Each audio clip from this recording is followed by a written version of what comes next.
Dis met groot hartseer wat ons as ouderlinge vir mekaar moet sê, ons kerkbywoningsstatistieke lyk nie goed nie. En dit is in alle gemeentes wat hierdie tendens na vore kom. In die oggende is daar minder as die helfte van die lidmate in die kerk, minder as 50%. Dit beteken gemiddeld is meer as die helfte van die lidmate nie in die oggende in die kerk nie. In die aande is die statistiek rondom 20% en minder. Dit beteken 80% van 'n gemeente woon nie meer die aanddienste by nie. Moet ons dit maar so aanvaar? Is dit maar die tendens van die tyd of moet dit aangespreek word?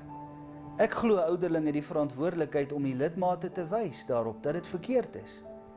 Dat die Here, ek dink dis belangrik, 'n afspraak met sy kinders het. Ek wil dit graag koppel aan Eksodus hoofstuk 31. Enkele verse uit hierdie skrifgedeelte. Eksodus 31 vanaf vers 12 lees ons. Die Here het vir Moses gesê, jy moet vir die Israeliete sê, onderhou my sabbate.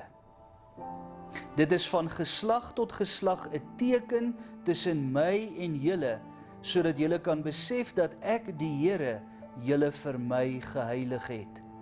Onderhou dus die Sabbat. Dit moet vir julle 'n gewyde dag wees. Hy wat dit ontwy, moet doodgemaak word. Dit klink wreed. En daar's nog 'n hele klomp goeters wat hierna volg, wat die Here ook verder sê. Maar wat bedoel hy daarmee? Die Here het heel aan die begin met die skepping van die wêreld, het hy gesê, 6 dae sal jy werk, die 7de dag sal jy rus. Nou ons weet wat het gebeur in die wêreld. Die mense het die wil van die Here nie gehoorsaam nie. Dit het verder opgeloop na die toring van Babel toe ensovoorts.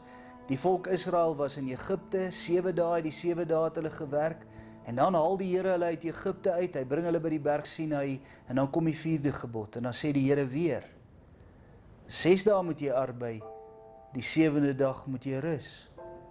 En dis die twee motiewe. Ons sien dit by al twee weergawes van die wet van die Here. Die een fokus op die skepping. So het God dit bedoel van die begin af, dat daar 'n rusdag sal wees. Die volgende motief is die verlossing uit Egipte. So het die Here dit bedoel, toe hy sy volk uit Egipte uitgelei het. Daar moet 'n rusdag wees, soos hy dit bedoel het aan die begin alreeds. En wat beteken rusdag? Rusdag beteken nie, dis nou maar 'n anderste dag as die res van die week, maak wat jy wil nie. Nee, dis 'n dag van perspektief kry. Dis 'n dag waarin ons verhouding met die Here die kenmerk moet wees van waarmee ons besig is. En dis wat hy hier bedoel. Dat die Here sê die Sabbat is die teken van sy verhouding met sy volk. En wat gebeur as iemand sê, maar dis nie vir my belangrik nie?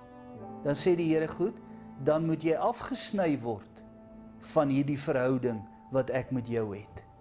En daarom die saak van, hy moet doodgemaak word. Want hy is in elk geval dood. Iemand wat nie sy verhouding met die Here ernstig opneem en beleef nie, is self geestelik dood. Want hy is nie meer gebind aan die Here nie. En daarom die belangrike saak. Die Here het dit van die begin af bedoel, toe hy die wêreld geskep het.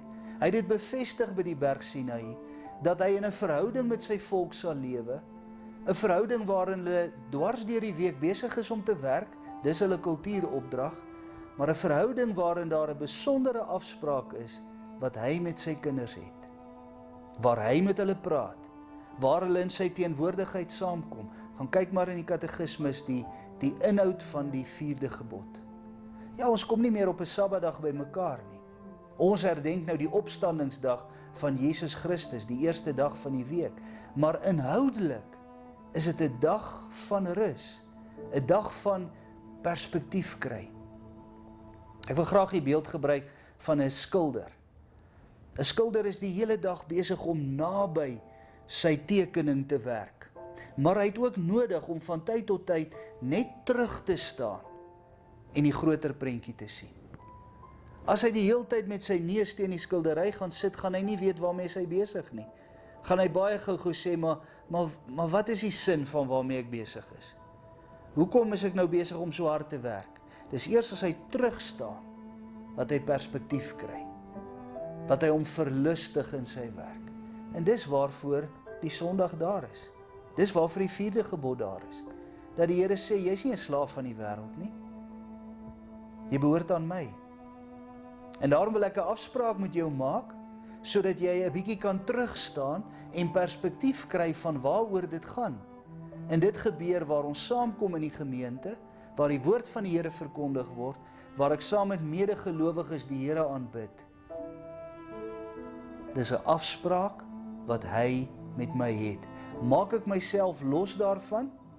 Maak ek myself los van die lewende God se verhouding met my, en dan is ek in elk geval dood. Of besig om dood te gaan. Ek wil dit bevestig ook met 'n Nuwe Testament gedeelte, Hebreërs 10. In Hebreërs 10 staan daar 'n klomp dinge van die vrye toegang wat ons tot God het, 'n nuwe en 'n lewende weg wat hy vir ons bewerk het. Hebreërs 10 hier vanaf vers 19. En dan sê hy die volgende woorde in vers 24. Laat ons ook na mekaar omsien, deur mekaar aan te spoor tot liefde en goeie dade. En dan vers 25. Ons moenie van die samekomste van die gemeente af wegbly, soos party se gewoonte is nie, maar mekaar eerder aanmoedig om daarheen te gaan, en dit des te meer, na mate julle die oordeelsdag sien naderkom. Dan gaan kyk maar net die volgende vers.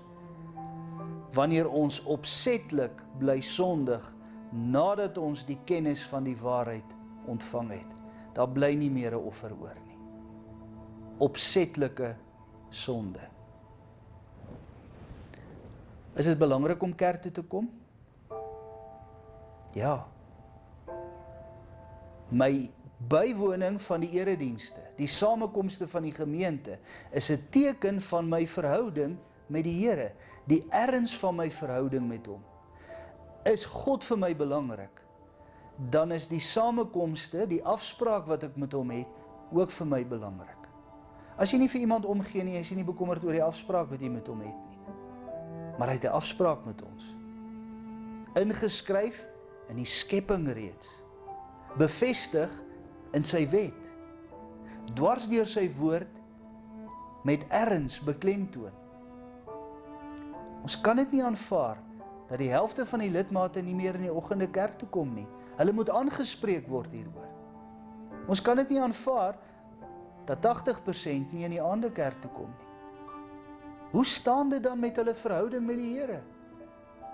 As die afsprake wat hy met hulle het, nie vir hulle belangrik is nie. As ouderlinge is dit nie maar 'n saak van om eenmal in 3 maande deur die gemeente te hardloop en net te sê, is jy nog op die lys nie? Maar om te sê, is die Here nog in jou lewe? Op watter manier vind dit uiting in die afsprake wat hy met jou het, elke week, waar die gemeente saamkom?